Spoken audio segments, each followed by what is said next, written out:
दो बहुओं वाली सास। सरस्वती के दो बेटे हैं। बड़े बेटे राम की शादी रज्जू से हुई है और छोटे बेटे श्याम के लिए लड़की देखने का सिलसिला जारी है। एक दिन रज्जू की माँ का फोन आता है और उसकी सास फोन उठाती है। हेलो, कौन बोल रहा है? दूसरी तरफ फोन पर रज्जू की माँ लीलावती बोलती है। हेलो समधन जी, मैं लीलावती बोल रही हूँ, रज्जू की माँ। अरे नमस्कार समधन जी, कैसी हो? बहुत दिनों के बाद याद किया आज। यहाँ पर तो सब कुछ ठीक है, बस मेरी तबीयत थोड़ी खराब है।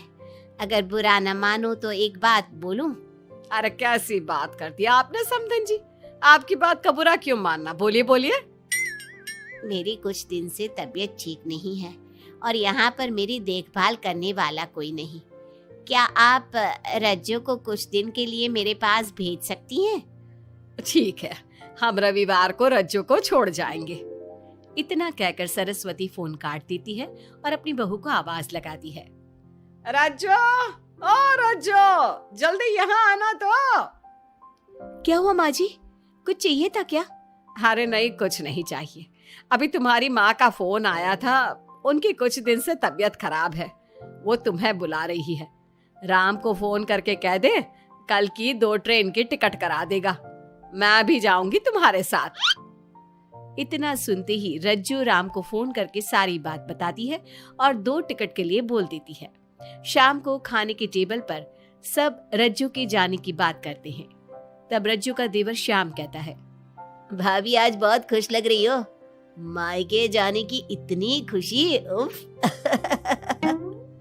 खुश क्यों ना हो देवर जी, कितने दिन बीत गए अपनी माँ से मिले, और इस बार तो मैं 1-2 महीना रह कर ही आऊंगी। जब आपका मन करे तभी आना।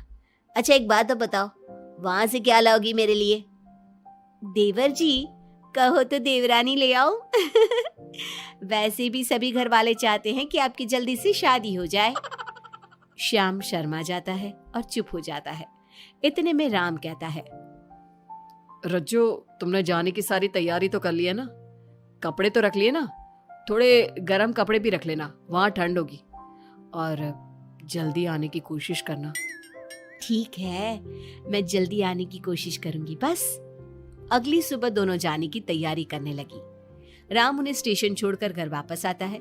कुछ घंटों बाद रज्जू और सरस्वती गांव पहुंच जाते हैं। रज्जू अपनी माँ को देखकर बहुत खुश होती है। माँ, आप अपना बिल्कुल भी ध्यान नहीं रखती, कितनी कमजोर हो गई हैं आप। अब बेटा क्या ध्यान रखूं, उम्र भी तो हो गई है, ये बीमारियां तो लगी रहेगी। बहन जी आइए आइए बैठिए, मुझे बहुत अच्छा लगा कि आप भी यहाँ आई। अगले दिन सरस्वती अपने घर वापस जाने लगती है तो लीलावती से कहती है, बहन जी ध्यान रखना आप अपना, आपकी तबीयत ठीक हो जाए तो आप भी रज्जू के साथ आ जाना, रज्जू के बिना तो घर सूना सूना लगेगा। अब सरस्वती अपने घर आ गई और घर की सारी जिम्मेदारी भी उस पर आ गई। एक दिन वो कपड़े धोकर छत पर सुखाने जाती है। बाल्टी में से टपकता पानी सीढ़ियों को गीला कर देता है और नीचे उतरते समय रज्जू की सास यानी कि सरस्वती देवी का पैर फिसल जाता है और वो गिर जाती है।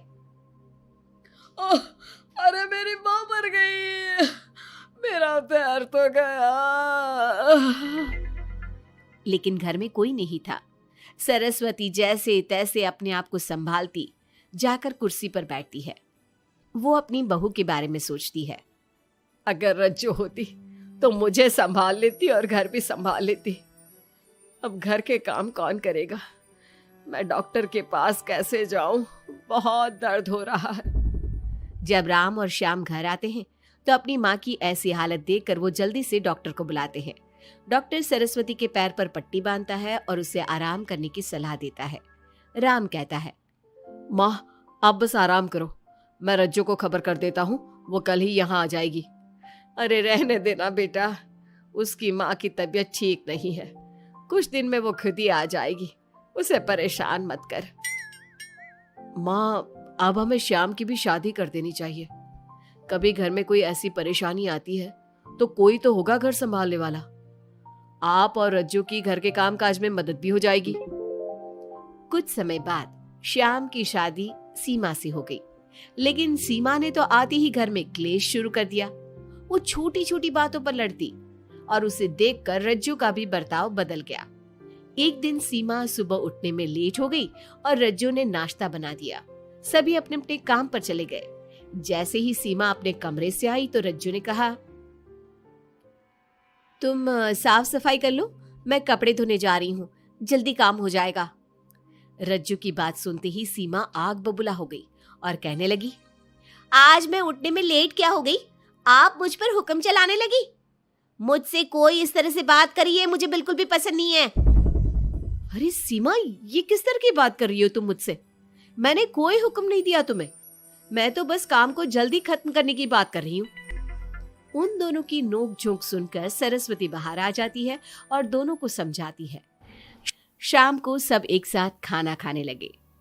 लेकिन खाने के बाद जब सब अपने कमरे में चले जाते हैं और खाने की टेबल पर थाली यूं ही छोड़ देते हैं, सरस्वती को ये देखकर बहुत गुस्सा आता है। वो दोनों बहुओं को बुलाकर कहती है, तुम सब खाना खाकर चले गए, अब ये बर्तन कौन उठाकर रखेगा? मेरे लिए छोड़कर गई हो सारा काम। तुम दोनों को शर्म नहीं आती? अब दोनों बहुएं एक दूसरे के ऊपर बात टालते हुए फिर लड़ने लगी।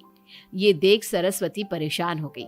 उसने दोनों को डांटा और उन्हें अपने कमरे में भेज दिया। सरस्वती ने जूठे बर्तन धोए। कुछ दिन इसी तरह चलता रहा। अब दोनों सास की नजरों में एक दूसरे को गिराने में लग गई। माँ जी, जब भाभी फोन पर बात कर रही थी ना, तो कह रही थी मैं अपने मायके चली जाऊंगी तो देखते हैं कि कौन काम करता है। और ये हम सबकी बुराई कर रही थी वो। बहू, किसी की बात चुपके से सुनना गलत है ना। तुम आज के बाद ऐसा मत करना। अब तुम जाओ, मैं रज्जू को समझा दूंगी। सरस्वती ने रज्जू से बात करके उसे समझा दिया।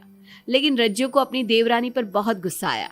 अब वो भी सीमा की चुगली अपनी सास से करने लगी। अगले दिन रज्जू अपनी सास के कमरे में जाती है और कहती है,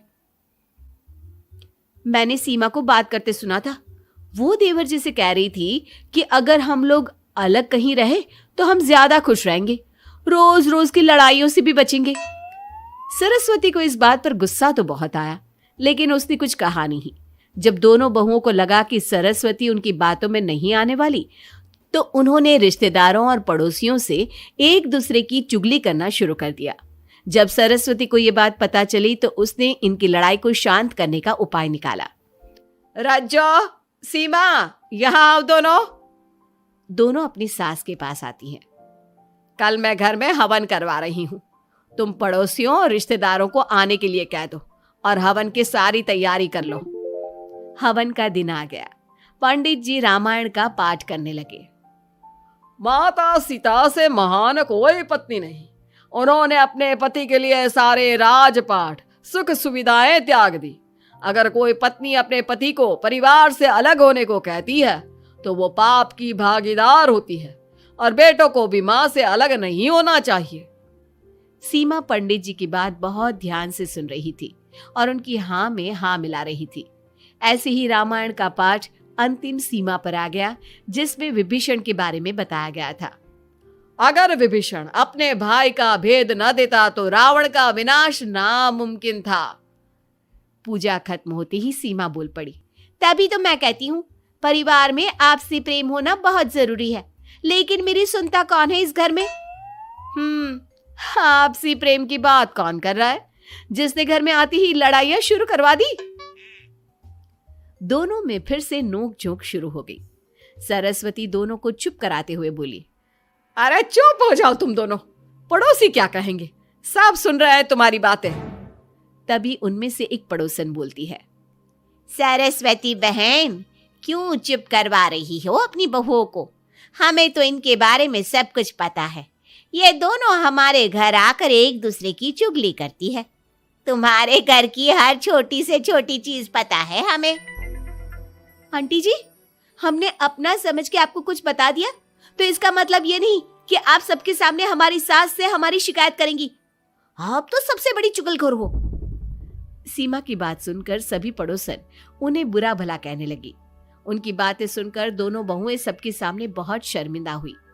जब सब उनके घर चले गए तो सरस्वती ने अपनी बहुओं से कहा, अब तुम दोनों को तो बहुत खुशी होगी कि सारे मोहल्ले की औरतें हमारे ही घर में खड़ी होकर हमें ही सुनाकर चली गई। हमें काफी साल हो गए यहाँ रहते हुए, लेकिन आज तक किसी में भी इतनी हिम्मत नहीं थी कि हमसे ऊंची आवाज में भी बोल पाए। लेकिन आज तुम दोनों की वजह से ये सब हमारी बुराई कर रहे हैं। तुम दोनों ने ये सब अच्छा नहीं किया। सीमा, तुम्हारे इस घर में आने से पहले हम सब बहुत प्यार से रहते थे, लेकिन ये सब लड़ाइयाँ तुम्हारे आने के बाद शुरू हुई है। आज के बाद तुमने घर में किसी से भी झगड़ा किया तो मैं तुम्हें तुम्हारे मायके छोड़ आऊंगा, समझी तुम? ये बात सुनकर सीमा रोने लगी और सबसे माफी मांगने लगी। पंडित जी भी ये सब देख रहे थे। उन्होंने सबको शांत करवाया।